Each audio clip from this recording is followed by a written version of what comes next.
Hello, folks. Welcome to Paras Tech Bytes, your beginner's guide to Python, Rust, and hands-on coding projects.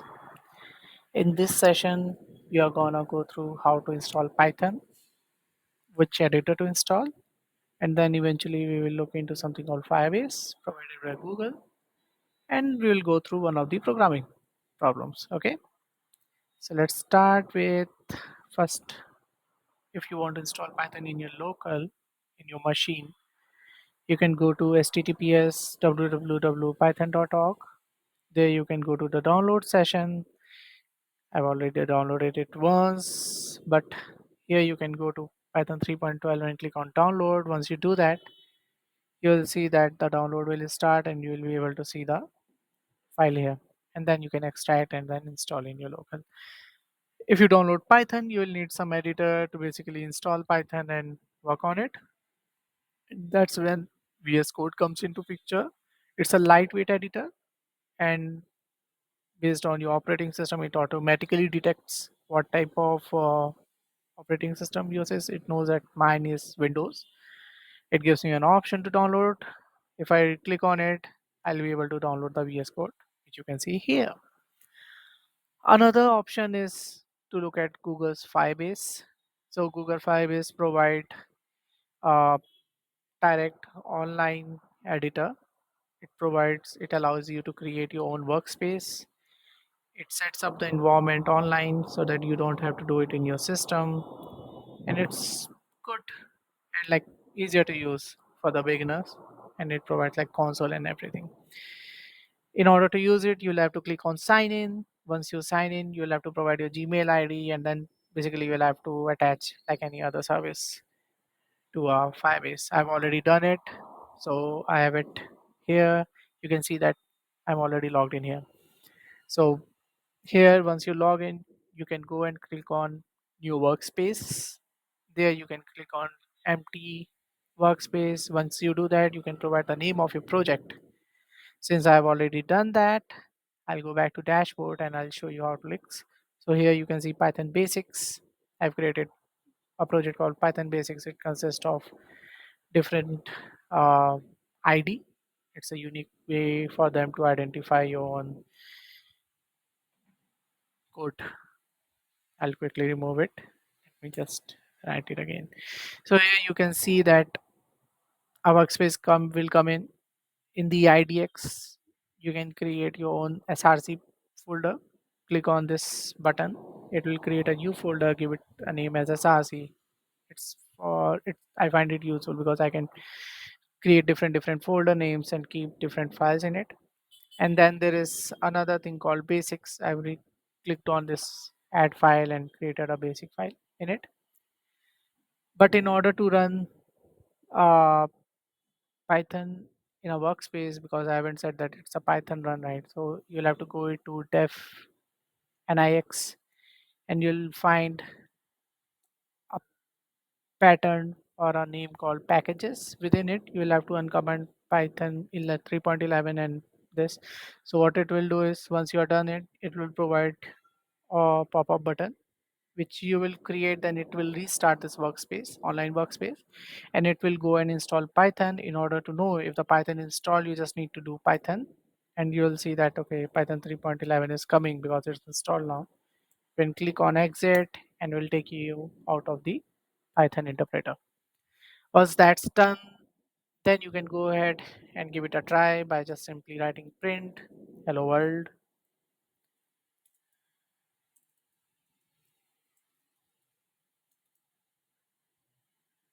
and voila.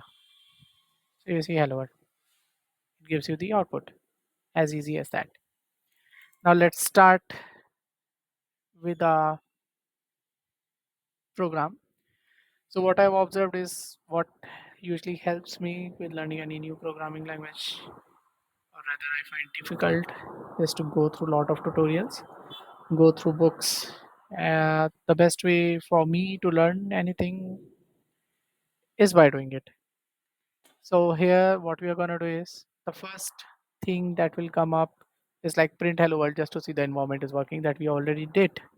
The next immediate thing that comes up in learning a programming language is learning the basics of it. how it's how looping work, how conditional operator work, how to take input from a user from terminal, and this basic program will help us to know a bit of it. That's one. Second, we know that most of the programming languages, if you worked on C, C++, Java, you'll see that each of the program starts with main. So the compiler looks for the main, and then from there it basically sets the start of the program execution. But that does not apply to Python. Python allow us to write the code in a script language in a functional way as an object-oriented programming. It's very flexible and high-level language. It lets you do like anything. What we are gonna do in this case is we are gonna set will follow some bit pattern, so it will help us in future.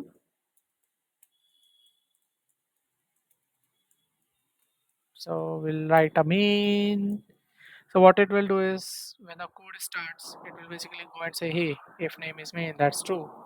Then it will go inside. You can write main or you can write some other thing. Maybe I can write my own name, or I can write like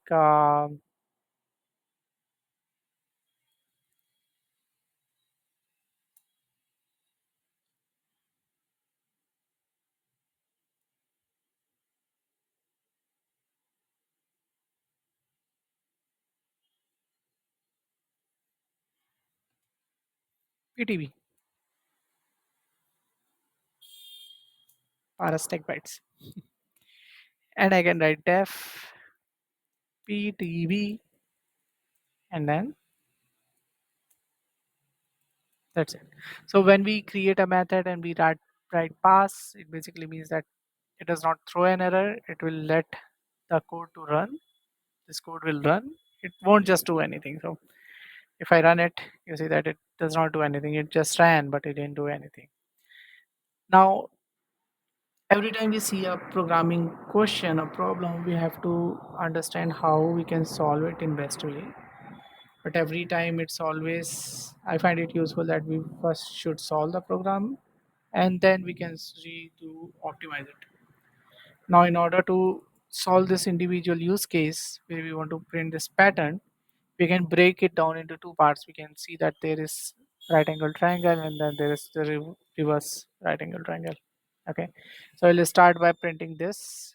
As you can see, it takes like 4 rows and then in next immediate 4 rows it prints which essentially means we need some way for user to provide the value of the number of rows.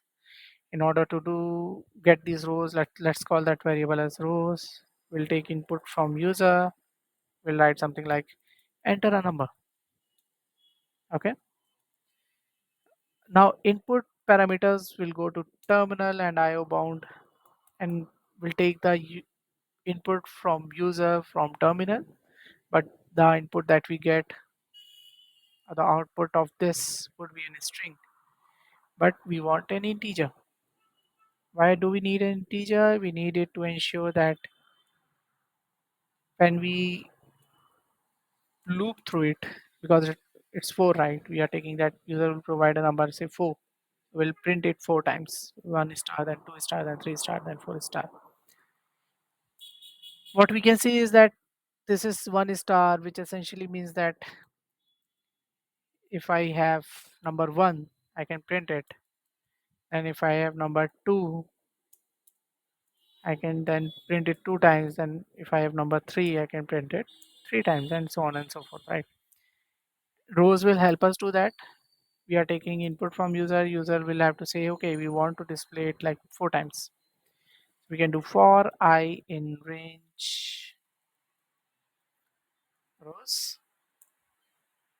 Okay, what it will do, arrange rows in this specific statement will get an iterator where the number will start from 0 till rows minus 1. So if value of rows is 4, we'll get 0, 1, 2, 3. Okay, so we got these numbers. As we know, the number will start from 0. We'll write another for j in range. We know that numbers start from 0, so we'll write 0 comma 1 I plus 1, and we'll print. We don't print, basically print something. We want to print these asterisks, right? Temp str equals asterisk. Oh, sorry.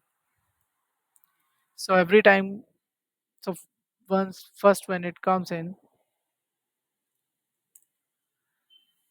we'll get an empty string. Then basically we'll get j equals 0, which doesn't matter because we are not using I or j as a variable, but we want the loop to run x times so that we can get, or this line can execute that many times. To begin with, when the I is 0, j will start from 0 till 1. So it will run one time. So time star str will give us single asterisk. Then it will print statement inherently print the information and go to next line. So that's one, basically. And then if you look at for loop again, then I will become 1 because we know that it gives 0, then 1, then 2, then 3. When it becomes 1, temp str will reinitialize to an empty string. J will run from 0 till I plus 1. I was 1, then 1 plus 1 is 2, 0 till 2. This will basically run temp str to 2 times. This will give us 2 stars. Now if I just go and run it, and we'll say 4, and we got the first right angle triangle that we wanted to see. Now, second thing that we know is that we want to print these lower triangle. In order to do that, we know that earlier it was star, but it can be an R as well. In order to do that, first we can use the same method, but we'll have to pass some information. We'll have to pass the character to it. So in Python, there is no thing as char. It's an string. Everything is a string. So it is also an string. I'm just writing it as char for us to easily understand that.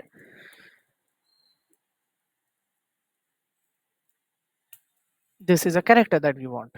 Now we got this char, and instead of a star, we can write char, and that's it. So if it's not done, but that's the next step. So if I run it, I write 4, then okay, I'm getting stars and I'm getting R, but I'm getting R in reverse order, which is not right.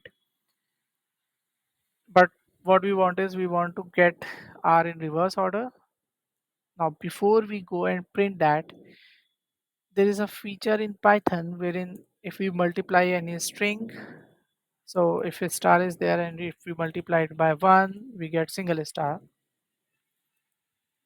If we have a star, we multiply it by 2, we get 2 stars, and so on and so forth. Which essentially means that instead of writing this for loop twice, we can simply go ahead and do print char into I plus 1, as easy as that, right? We'll go and we say 4, and we still got the same results. Now next is we want to print this R in the reverse order like we have in our problem statement. In order to do that, like we said, reverse order, we can create a new variable called reverse. We'll set it as true by default, and here we will set reverse as false. Now what we want is, earlier this range was running from 0 till 4, but we want to print 4 first, then 3 first. That means we want to run, instead of running from 0 to 4, we wanted to run from like 4 to 0. Okay, one way to do is we can do reverse,